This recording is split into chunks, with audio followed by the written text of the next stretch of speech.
Emma Dayaga and Catherine Lister from Umoya Kulula Wildlife Center arrive at a secret location to check on two very special orphans.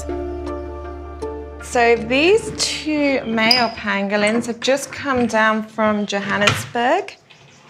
Hello, little one. Hello, good morning. So they were both rescued from the trade and they've undergone treatment up there and now they've come down for their rehab. Hello, sweetheart. Do you want to take the blankets? Pangolins are the most trafficked animal in the world. They are used for their scales here, which are actually just keratin, which is the same as our fingernails, but they're used in traditional medicines. So they get poached from the wild and then sent overseas. So he was one of the lucky ones. He is a little boy. He's a good few years old. Not sure what he weighs, but we'll have a look now. So if he's eating well and healthy, we'll be able to release him really soon. There we go, thank you. Only once both pangolins can maintain a weight of around 12 kilograms will they be ready for release. 6.47. The condition of their scales, claws, and overall health is recorded and updated throughout their rehabilitation. And lastly, we're just going to record his behaviour. He's actually quite friendly. Normally, a pangolin's defence mechanism, they will roll up into a ball. So he's quite relaxed around us, which is a good sign, and it makes it easier for us to walk him tonight. Being a nocturnal, solitary animal, very little is known about pangolins, except that they're highly territorial. So despite arriving together, these two males will be kept separate during their time in rehab. So again, he looks really healthy. His eyes are very bright. His colour is great. Also, they're quite smelly creatures. He smells like a normal pangolin. Pangolins mark their territories with urine and are even known to urinate over themselves to stay clean and cool off. So I'm going to put this little one back to bed so they can get a nice sleep, and then we'll come back later so we can take them for the first feeding. Okay, so good night, sleep well, and I'll see you a bit later. Pangolins don't feed in captivity, so later tonight, Emma and Catherine will take them on their first night walk to see if they'll forage for ants and termites.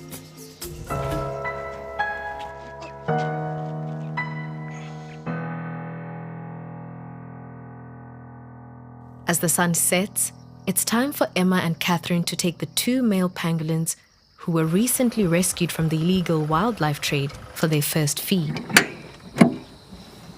We are just going to pop all his tags and lights on so we can walk him at night time now. So we've got a telemetry tag here and satellite, and then his little light also, so we can see him in the dark, because these guys are nifty. All right, you ready, sweetheart? Pangolins are surprisingly fast, so they are both fitted with a night light which allows Emma and Catherine to keep track of them in the dark and give the pangolins space to forage. While the satellite tags will provide Emma and researchers with invaluable data on the pangolins' movements, feeding patterns, and territories. Being males, it's important these two pangolins are kept separate, even when feeding.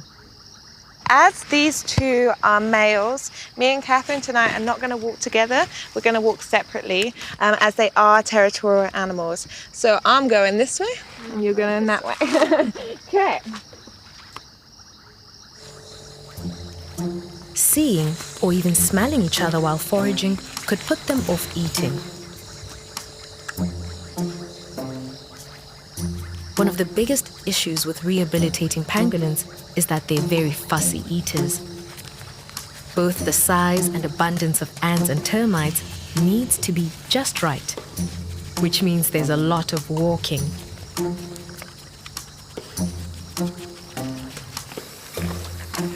Pangolins are bipedal.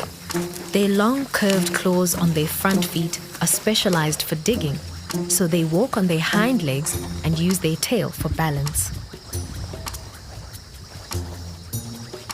You know, you look at their body shape almost and you don't think they'd be fast at all. You think they'd be very slow, but they can be gone in an instant, and they can be very, very quiet.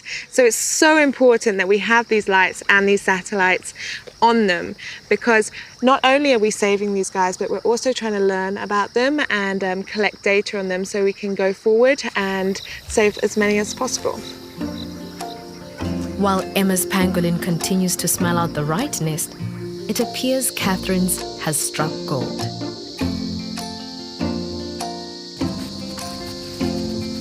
Once a nest is found, pangolins use their sharp front claws to excavate the opening.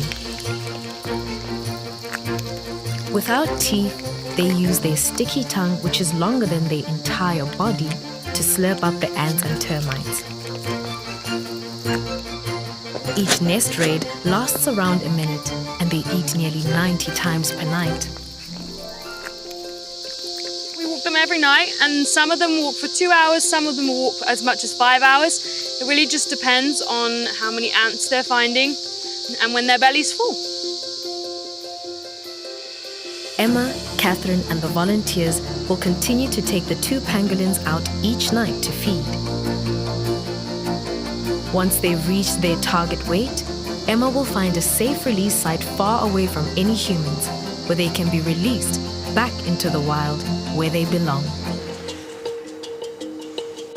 As well as keeping the baby animals well fed during their rehabilitation, it's also vital to keep them healthy from disease and infection, even the venomous ones. Over at the Hood Sprayed Reptile Center, Director Chris Cook and Dr. Jess Briner need to administer medicine to one of Africa's most dangerous snakes. Puff adders are slow-moving ambush hunters that rely on their excellent camouflage to hunt frogs and rats. They wait motionless, sometimes for days at a time, waiting for prey to walk by, or dead prey to be delivered. Once in range, the puff adder unleashes one of the fastest strikes in the world, injecting its venom through long 20mm fangs. Due to its incredible camouflage and reluctance to flee, this viper is responsible for hundreds of thousands of snake bites every year in southern Africa. Today, Chris and Jess are concerned about a juvenile puff adder that arrived at the center just a few weeks ago. Reptiles naturally carry a burden of parasites. Wild snakes have a much higher parasite load than captive ones. So we do routine fecal samples where we look under a microscope, identify parasites in the feces, and then we have to deworm the snake. But before they can administer the medicine, they first need to weigh it. We're busy with this specific puff adder because he's losing weight, and I'm worried that he might have a parasite infestation. So we're deworming today. It's called a parasite flush. We use a cocktail of different drugs, and I need the weight to give him the accurate dosage.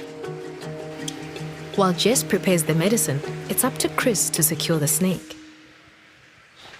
With this particular snake, we've always got to be really careful because it's such a fast-striking snake.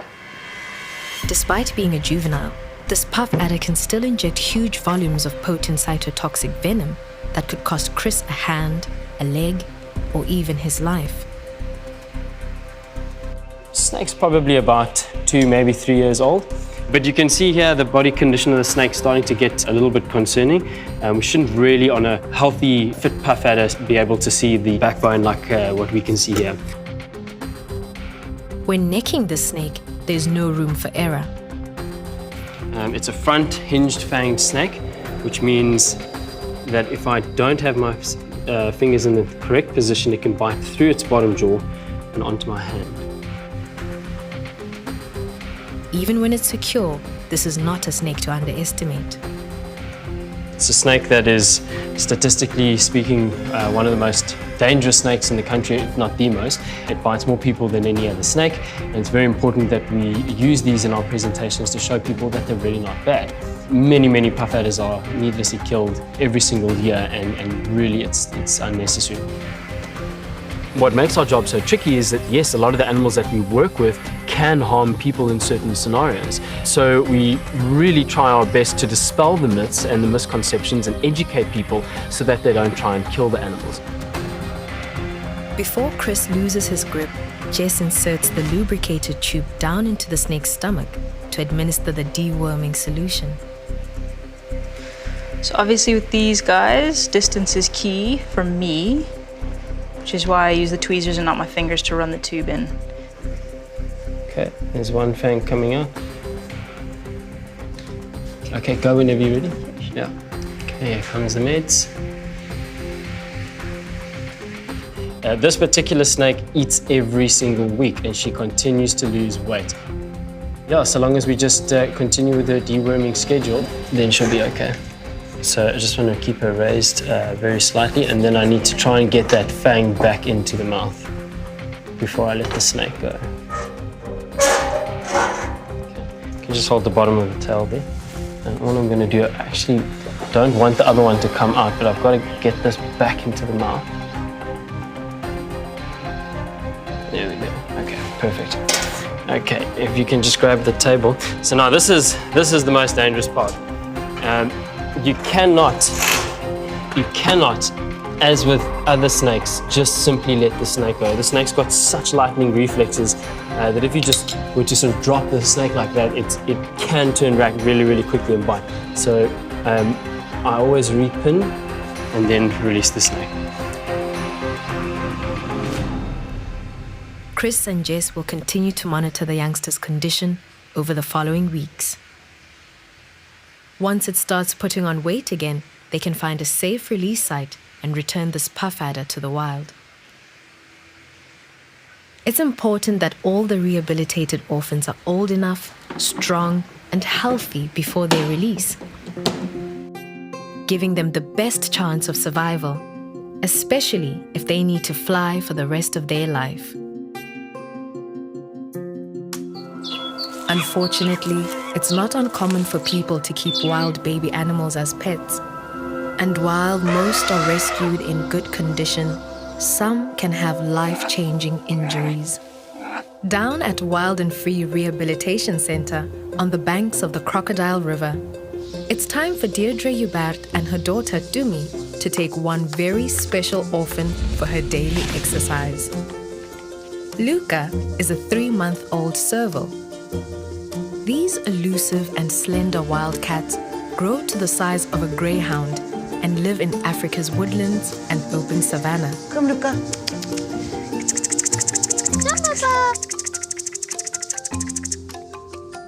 Despite a small head, their 2 large ears help detect rodents and small birds in the tall grass. And they use their extraordinarily long legs to pounce onto the unsuspecting prey, often playing with their food before they eat it. It's hard to imagine, but just a few months ago, Luca was fighting for her life. During a harvest, a local farmer discovered 3 serval kittens. While one was sold, the other 2 were left with the owner's pregnant pit bull. The dog attacked and killed one kitten before turning onto Luca. She had a broken rib. One lung had 30% capacity, the other one completely collapsed. Luca remained in critical care for weeks, being drip-fed every hour with regular x-rays and visits to the vet. Today, 3 months later, despite nearly losing her life, Luca is growing into a playful and curious young serval. But she's not out of the woods yet. A week ago, she couldn't walk. She was completely lame on her back legs. Even her tail didn't even move.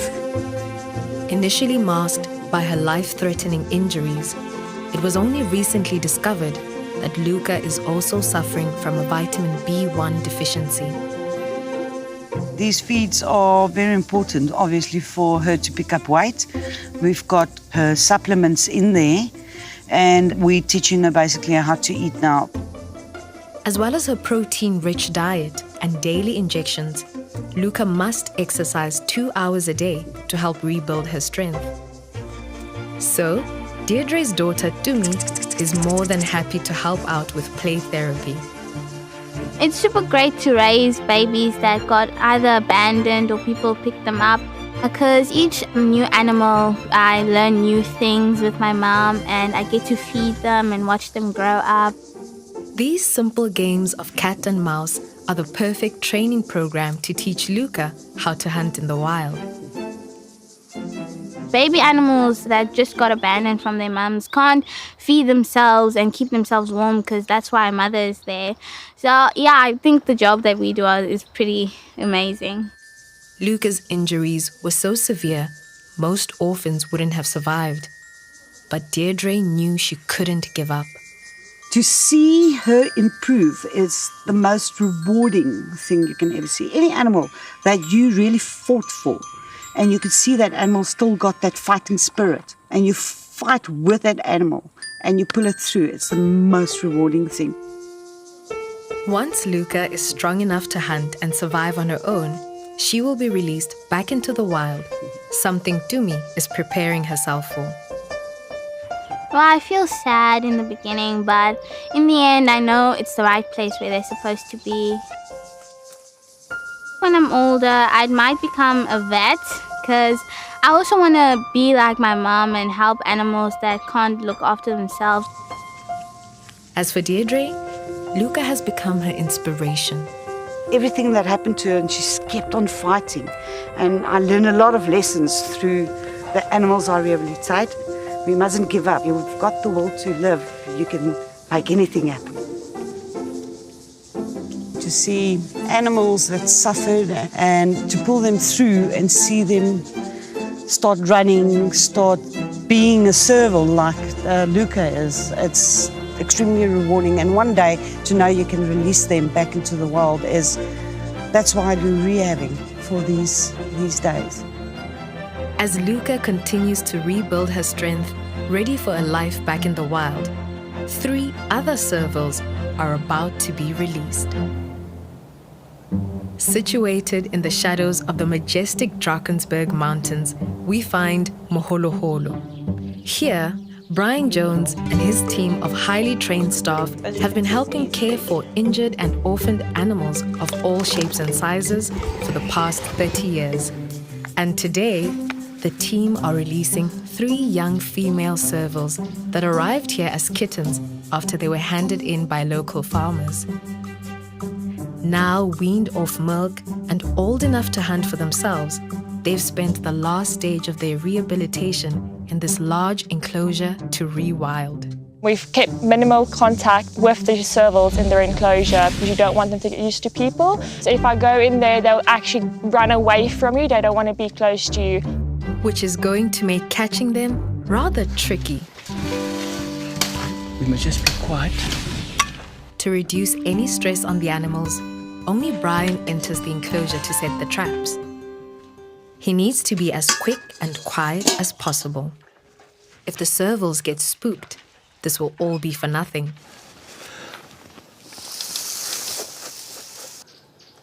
You can't just expect to trap these servals on the first night, so they have to get used to the trap cage first. So what we've been doing is been feeding these servals in these trap cages for about a week. Can you see what's happening here? I'll show you now. This is the weights that have got to stay up here. Open the trap. I put that pin underneath it like that, very sensitive. Then he comes in and the dove will be hanging in there. See now when they pull this, the gate closed. You see that? To help entice the servals inside, bait is secured to the trigger pin. Hopefully that'll work. 1 trap set, 2 more to go. See them running up and down. I'll do this one now. You see now we're hanging the meat up, so when he walks in, he's got to put pressure on that pressure trap. So when he pulls this, he's going to put all the weight in his front legs to make that, it'll make that go off, hopefully. You see how wild this guy is? That's why it's a candidate for going back to the wild. Let's just check this one now as well. Once the 3rd and final trap is set, all they can do is wait. There's no guarantee in this sort of thing so whatsoever. It's a hit and miss, so they know the trap. They're very clever.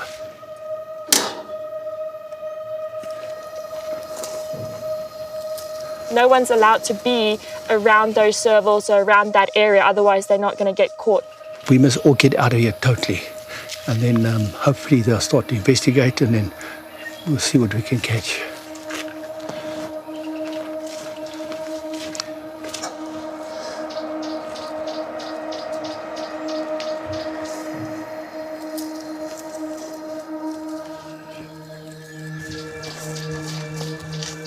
With no one in sight, the servals slowly begin to emerge from hiding.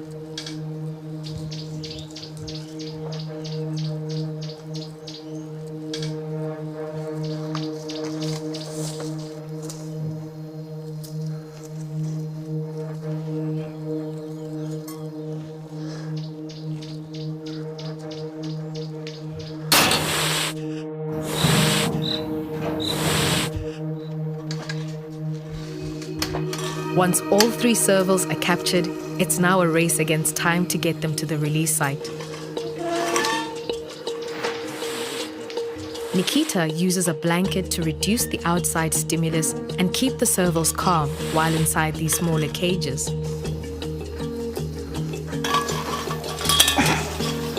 Now let's just see. Now he's got to run into here, so we've got to undo this little door and hopefully he'll jump through. You ready? Okay. Do you want that open?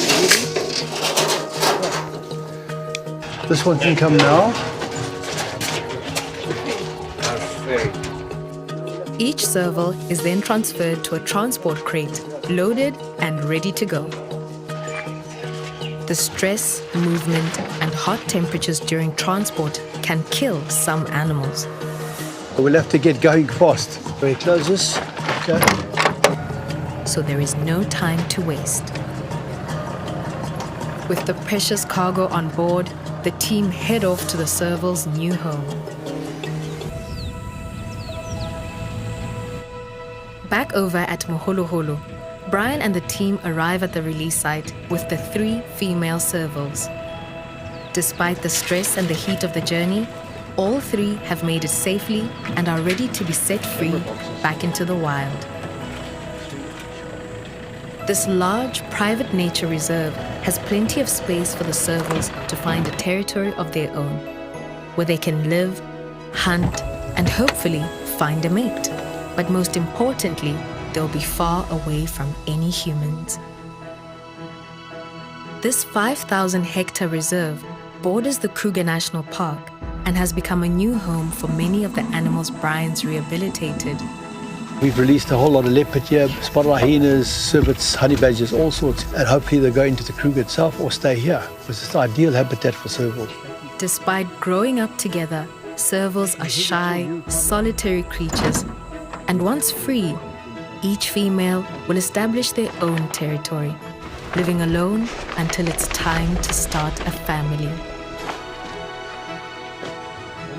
For all the centers, these are the moments that they strive for, to rescue, rehabilitate, and release these wild animals back into the wild.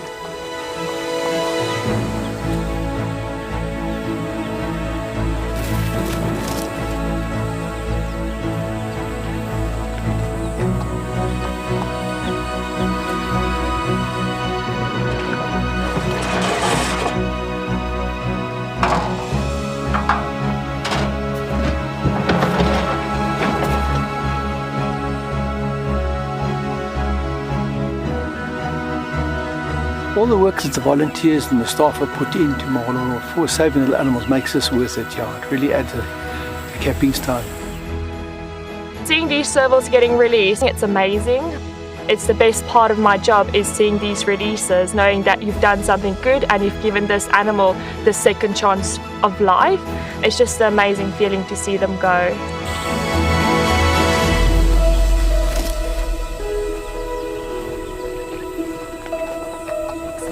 Is saying goodbye to one prickly young orphan. Hi, Kelly. Come on. Luna, come. Luna is a 6-month-old porcupine. Hand-raised since birth, she was kept as a pet, and being imprinted on humans has drastically lowered her chances of being released. She likes being scratched by her ears, by her arms. I'm just a bit scared. Sometimes she bites and she's got a very powerful bite and she can actually take your finger off. Fully grown, porcupines are Africa's largest rodents, and in the wild, they forage for roots and vegetables, which makes them a target for farmers. This is a big problem we have with wild animals being hand-raised, because that means she's very, very used to people. If we had to release her, she'll end up at the wrong place, get bitten by a dog, end up by the wrong farmer, get shot. Being an unprotected species, farmers don't require a permit to shoot porcupines on site. But luckily for Luna, Moholoholo has secured a release site on a private nature reserve where there are no farms or humans. And in case she runs into any predators, Luna has her own built-in defenses. Her body is covered with sharp, sturdy quills, reaching up to 30 centimeters long. When threatened, porcupines don't fire their quills, but charge backwards, dislodging them into their victim. And any quills lost in an attack will grow back.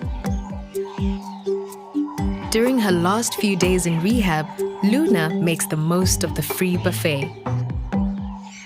Her favourite food, the way to her heart, is corn and then apples. That's her most favourite food. She also gets spinach and lettuce and butternuts. She's a very, very spoiled porcupine. In the next few days, Luna will be free and experience the wild for the first time in her life. Over at Moholoholo, it's time for Luna the porcupine to be set free for the first time in her life. Brian Jones, owner of Moholoholo, has secured the perfect release site in this 5,000-hectare private nature reserve. This is the ideal place to release porcupine. It's very bushy, lots of trees and lots of food for him. I don't think you find a better place.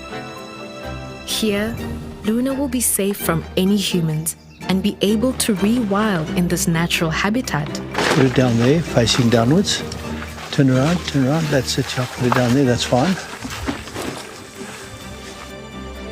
So this is basically the most joyful part of my job, is seeing these guys go back into the natural habitat where they belong, not to live in captivity for the rest of their lives. It's time to open up the door. After a lifetime in captivity, it's a daunting world out there. It's okay, Gilly.